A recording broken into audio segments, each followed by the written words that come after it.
আসসালামু আলাইকুম শিক্ষার্থী বন্ধুরা, সবাইকে স্বাগত জানাচ্ছি হিসাব বিজ্ঞানের নতুন আরও একটি ক্লাসে। আমরা আজকের এই ক্লাসে আলোচনা করব আমাদের হিসাব বিজ্ঞান বইয়ের ষষ্ঠ অধ্যায় জাবেদা নামের যে অধ্যায়টি রয়েছে সেই অধ্যায়ের ৫ নম্বর সৃজনশীল প্রশ্নটি। খেয়াল করে দেখো ৫ নম্বর সৃজনশীল প্রশ্নে কি বলেছে নিহারিকা ফার্মেসির ২০২৫ সালের জুলাই মাসের কতিপয় লেনদেন নিম্নরূপ। আচ্ছা, কি কি লেনদেন বলা আছে ভাইয়া? জুলাইয়ের ১ তারিখে বলেছে নতুন ট্রেড লাইসেন্স ফি প্রদান, নতুন ট্রেড লাইসেন্স ফি প্রদান ৩০,০০০ টাকা।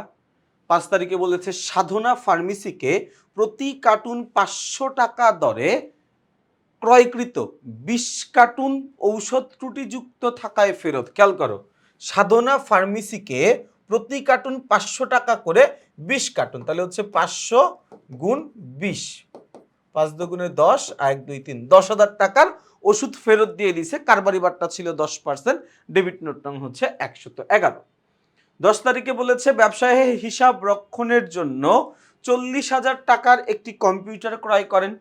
১৫ তারিখে বলেছে চন্দনা মেডিকেয়ার হতে মেয়াদ উত্তীর্ণের কারণে প্রতি প্যাকেট ৩০০ টাকা দরে ১০০ প্যাকেট, প্রত্যেকটা প্যাকেটের দাম ৩০০ টাকা করে, ১০০ প্যাকেট ৩ একে ৩ আর হচ্ছে ৪টা শূন্য, ৩০,০০০ টাকার ভিটামিন ক্যাপসুল ফেরত আসেন। সেখানে আমাদের বাট্টা ছিল ৫%, ক্রেডিট নোট নং দেওয়া ছিল ২২২। ২০ তারিখে বলেছে পিয়ন্তি ফার্মা থেকে, খেয়াল করো, পিয়ন্তি ফার্মা থেকে কৃত ১২০ টাকা দরে ৫০০ ব্যাগ স্যালাইন, ১২০ টাকা দরে ৫০০ ব্যাগ স্যালাইন, তাই না? তাহলে হচ্ছে এখানে ৫ × ৬০ আর হচ্ছে ১ ২ ৩, হ্যাঁ ৬০,০০০ টাকার আমরা কি করে দিছি, এটাকে কি বলে, স্যালাইন ফেরত দিয়ে দিছি। কারবারি বাট্টা ছিল ৫%, ডেবিট নোট নং ০৩। ৩০ তারিখে বলেছে নিরাময় ড্রাগসের নিকট 10% বাট্টায় বিকৃত ২৫,০০০ টাকার ঔষধ নিম্নমানের হওয়ায় ফেরত আসেন। এ বেটার ব্যবসায় খালি লস আর লস, খালি লস। দেখো প্রত্যেকটা খালি ফেরত, প্রত্যেকটা খালি ফেরত। এমনি হইলে বেটা ব্যবসা করবে কেমনে, আল্লাহ ভালো জানে। আর যাই হোক, আমাদের এত কিছু চিন্তা করে লাভ নাই, আমরা প্রশ্নের দিকে যাই। ক নম্বর প্রশ্নে বলেছে জুলাই ১ ও ১০ তারিখের লেনদেনের দ্বারা সাধারণ জাবেদা প্রস্তুত করো। ১ তারিখে হচ্ছে নতুন লাইসেন্সের জন্য ফি প্রদান করছে এবং ১০ তারিখে একটা অফিসের জন্য একটা কম্পিউটার কিনছে, তাই না? আচ্ছা দেখো, ট্রেড লাইসেন্স এটা আমার ব্যবসায়ের একটা সম্পদ, তাই না? তো মানে এটা একটু ব্যতিক্রম টাইপের সম্পদ, এটাকে আমরা কোনো সম্পত্তির ক্যাটাগরির মধ্যে ঢুকাইতে পারবো না, এই জন্য ডিরেক্ট ট্রেড লাইসেন্স হিসাব লিখে দিব। ট্রেড লাইসেন্স হিসাব ডেবিট, ট্রেড লাইসেন্স সংগ্রহ করার জন্য বা ওইটাকে নবায়ন করার জন্য বা ওইটার আপগ্রেশনের জন্য আমি টাকা খরচ করছি, নগদ টাকা, আমার নগদ টাকা কমে গেছে, নগদ টাকা একটা সম্পদ, কমে গেলে ক্রেডিট করতে হয়, এই জন্য নগদান হিসাব ক্রেডিট করে দিছি। পাশাপাশি আমি অফিসে ব্যবহার করার জন্য ৪০,০০০ টাকা দিয়ে একটি কম্পিউটার ক্রয় করছি। ৪০,০০০ টাকা দিয়ে কম্পিউটার ক্রয় করার ফলে আমার ব্যবসায়ে অফিস সরঞ্জাম বা কম্পিউটারের পরিমাণ বাড়ছে। কম্পিউটার একটা ইলেকট্রনিক্সের সম্পদ, এই জন্য এই ধরনের সম্পত্তিকে আমরা অফিস সরঞ্জাম হিসাবে লিখি। এই জন্য আমরা লিখে দিলাম অফিস সরঞ্জাম হিসাব ডেবিট। এটা কিনতে নগদ টাকা খরচ হয়েছে, নগদান হিসাব ক্রেডিট, নগদান হিসাব ক্রেডিট, তাই না? আচ্ছা, এরপরে আমরা চলে যাব হচ্ছে খ নম্বর প্রশ্নে বলেছে নিহারিকা ফার্মেসি হতে ক্রয় ফেরত জাবেদা প্রস্তুত করো। নিহারিকা ফার্মেসির জুলাই মাসের ক্রয় ফেরত জাবেদা। আচ্ছা, ক্রয় ফেরত জাবেদা, তাই না? ক্রয় ফেরত, ক্রয় ফেরত লেনদেন কোনগুলো আছে? সাধনা ফার্মেসিকে প্রতি কার্টুন ৫০০ টাকা দরে ক্রয়কৃত ২০ কার্টুন ওষুধ ত্রুটিযুক্ত থাকায় ফেরত, এটা একটা ক্রয় ফেরত। চন্দনা মেডিকেয়ার হতে মেয়াদ উত্তীর্ণের কারণে প্রতি প্যাকেট ফেরত আসে। দেখো ফেরত আসে মানে আমি বিক্রি করছিলাম, ওইটা আমার কাছে ফেরত আসছে, তো এইটা আমরা এই জায়গায় লিখবো না। এবার পিয়ন্তি ফার্মা থেকে কৃত এতটুকু ফেরত প্রদান, এই যে এটাও ফেরত প্রদান, মানে এটা ক্রয় ক্রয় ফেরত আর কি। মানে আমি ফেরত প্রদান মানে কি রে ভাই, আমি কিনে নিয়ে আসছি ফেরত দিছি, আর ফেরত আসলো মানে কি আমি বিক্রি করছিলাম ওটা ফেরত পাইছি।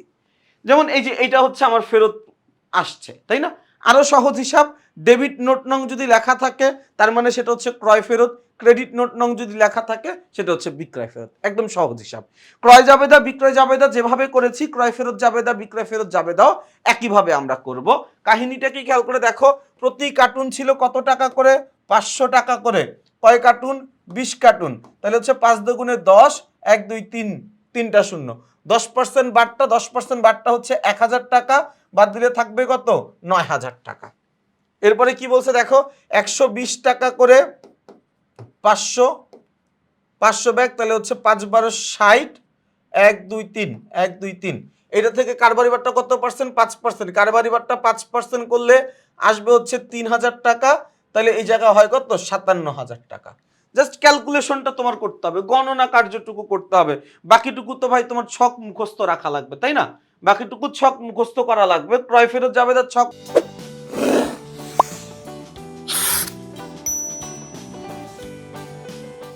হচ্ছে তারিখ, ডেবিট হিসাব খাত, ডেবিট নোট নং, সূত্র, প্রদেয় হিসাব ডেবিট, ক্রয় ফেরত হিসাব ক্রেডিট।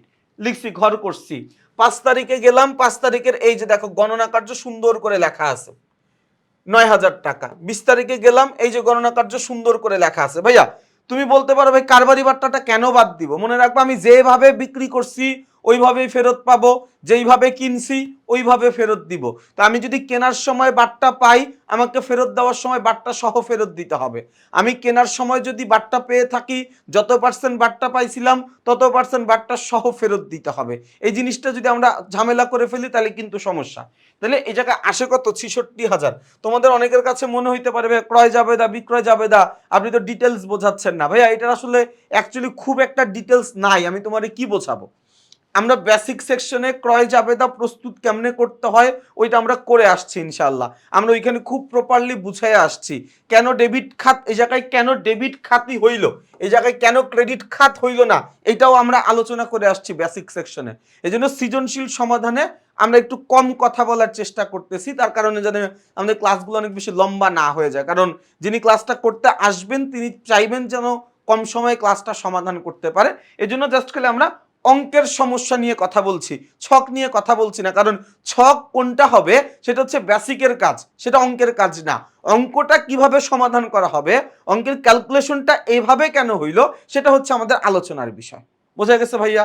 আচ্ছা, তাহলে আমরা খ নাম্বারটা বুঝতে পারলাম। আমরা চলে যাব হচ্ছে গ নাম্বারে। গ নাম্বারে বলছে উপযুক্ত তথ্য হতে নিহারিকা ফার্মেসির আন্তঃফেরত। আন্তঃফেরত মানে আমার দিকে ফেরত আসতেছে, আমার দিকে ফেরত আসবে হচ্ছে বিক্রয় ফেরত। তার মানে বিক্রয় ফেরত জাবেদা তৈরি করতে হবে। বিক্রয় ফেরত জাবেদার মধ্যে কি কি? এই 15 তারিখেরটা আসবে, 30 তারিখেরটা আসবে। বিক্রয় ফেরত জাবেদায় বাকিতে বিক্রি করার পরে যদি ফেরত আসে সেটা আমি বিক্রয় ফেরত জাবেদায় লিখব। আমি লেনদেন পরে যদি না বুঝি এটা বিক্রয় ফেরত সম্পর্কিত লেনদেন, তাহলে আমি দেখব কি নোট নাম্বার দেওয়া আছে, ডেবিট নোট নাকি ক্রেডিট নোট। ক্রেডিট নোট থাকলে আমি বুঝে নিব ওইটা বিক্রয় ফেরত সম্পর্কিত লেনদেন। ডেবিট নোট নং দেওয়া থাকলে আমি ধরে নিব সেটা ক্রয় ফেরত সম্পর্কিত লেনদেন। দেখো 15 তারিখ এবং 30 তারিখে ক্রেডিট নোট নং দেওয়া আছে। 15 তারিখে বলেছে প্রতি প্যাকেট 300 টাকা করে, 100 প্যাকেট, তাহলে যোগ করলে আসবে গুণ করলে আসবে কত? 30,000 টাকা। কারবারি বাট্টা হচ্ছে 5%, 5% করলে আসবে হচ্ছে 1500 টাকা, তাহলে হচ্ছে 28,500 টাকা। 28,500 টাকা। 30 তারিখে কি বলছে? 30 তারিখে একদম গুণ করেই দিছে 25,000 টাকা। এটা থেকে বাদ দিব হচ্ছে 25,000 টাকা 10%, 25,000 টাকা 10% 2500 টাকা, তার মানে হচ্ছে 23,500 টাকা। 23,500 টাকা, তাই না? জাস্ট কারবারি বাট্টাটা বাদ দিব ভাই, ক্যালকুলেটারে তুমি বাদ দিয়ে দিবা। তোমার তো এত পেরেশানির কোনো কিছু নাই, তোমার তো এত পেরেশানির কিছু নাই রে ভাই। তুমি ক্যালকুলেটর দিয়ে শুধুমাত্র বাদ দিয়ে দিবা। তোমার কাজ হচ্ছে কি করা? ক্যালকুলেটর দিয়ে বাদ দিয়ে দেওয়া, তাই না? ক্যালকুলেটর দিয়ে তুমি কি করে দিবা? ক্যালকুলেটর দিয়ে তুমি শুধু বাদ দিয়ে দিবা। কথাটা কি বুঝাইতে পারছি? না, বাদ দিয়ে দিলাম, যোগ বিয়োগ করলাম, 51,000 টাকা আসবে উত্তর। এটাই উত্তর। ছকটা খালি মুখস্থ রাখো, তারিখ, ডেবিট হিসাব খাত, ক্রেডিট নোট নং, সূত্র, বিক্রয় ফেরত হিসাব ডেবিট, প্রাপ্য হিসাব ক্রেডিট। এন্ড তুমি এই জায়গায় ডেবিট খাত কেন জানো? এই জায়গায় ডেবিট খাত কেন? তার কারণ হচ্ছে আমি এইখানে পণ্যটা ফেরত দিয়ে দিছি। এই জায়গায় ডেবিট খাত কেন? তার কারণ আমি হচ্ছে এখানে কি করে দিছি, আচ্ছা এই জায়গায় ক্রেডিট হিসাব খাত হবে, ডেবিট হিসাব খাত নেই, জায়গায় ভুল করে ডেবিট হিসাব খাত দিছে। এইটার মধ্যে হবে হচ্ছে ক্রেডিট হিসাব খাত, এইখানে ক্রেডিট হিসাব খাত। ঠিক আছে, সবসময় মনে রাখবা দেনাদার মানে প্রাপ্য হিসাব বা প্রদেয় হিসাব যেই পাশে থাকবে, প্রাপ্য হিসাব বা প্রদেয় হিসাব যেই পাশে থাকবে আমি ছকের মধ্যে ওই হিসাব খাত লিখবো। যখন আমরা ক্রয় জাবেদা করতাম, ক্রয় জাবেদা, তখন আমি লিখতাম ক্রেডিট হিসাব খাত। কেন? তার কারণ বাকিতে ক্রয় করলে জাবেদা হচ্ছে ক্রয় হিসাব ডেবিট, প্রদেয় হিসাব ক্রেডিট। এই জন্য ক্রয় জাবেদায় আমরা ওই বিবরণের ঘরে ক্রেডিট হিসাব খাত লিখতাম, তাই না? আচ্ছা, আবার যখন বিক্রয় জাবেদা করছি তখন এই জায়গায় আমি লিখতাম ডেবিট হিসাব খাত। তার কারণ বাকিতে বিক্রয় করলে জাবেদা হচ্ছে প্রাপ্য হিসাব ডেবিট, বিক্রয় হিসাব ক্রেডিট। ওই যে প্রাপ্য হিসাব প্রদেয় হিসাব যেই জাবেদায় যেই দিকে যাবে ওইখানে আমাকে ওই হিসাব খাতটাই লিখতে হবে। তো এই জায়গায় একটু টাইপিং মিস্টেক ছিল, এটা আমরা ঠিক করে ফেলবো ইনশাল্লাহ। এই জায়গায় কি হবে, ক্রেডিট হিসাব খাত হবে, তাই না? তাহলে দেখো ভাইয়া আমাদের এই ষষ্ঠ অধ্যায় যে 5টা সৃজনশীল ছিল আমরা কিন্তু সবগুলো সৃজনশীলই খুব সুন্দর করে আলোচনা করে ফেলেছি, তাই না? ইনশাল্লাহ তোমাদের সবার সাথে আগামী ক্লাসে আমার আবার দেখা হবে। সেই পর্যন্ত সবাই ভালো থাকবা, সুস্থ থাকবা, আমার জন্য বেশি করে দোয়া করবা। আসসালামু আলাইকুম।